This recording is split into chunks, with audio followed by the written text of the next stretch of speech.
the minute I landed in Belfast and started and reconnected with the crew and started to slip into Stella's shoes, it felt like she's under my skin, and in a good way, and I really enjoy spending time with her, and so it was lovely. It really was.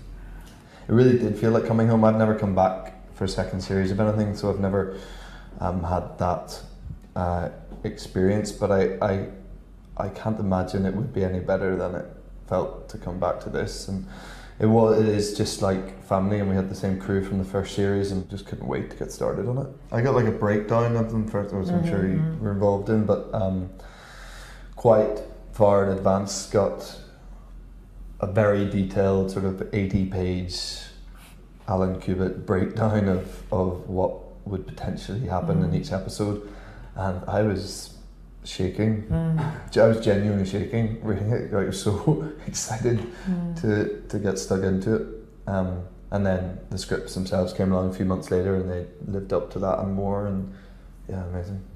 Also because a lot of the circumstances that both the characters and other characters find themselves in is surprisingly unpredictable.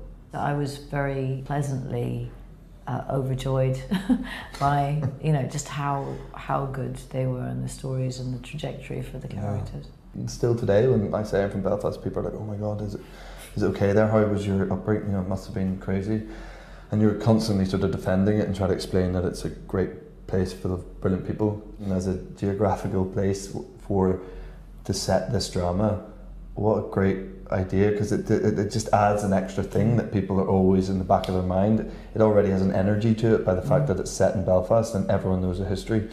So for me, a total thrill to be there and to appreciate it and show that there's, you can also, there's so much more to it than what people think.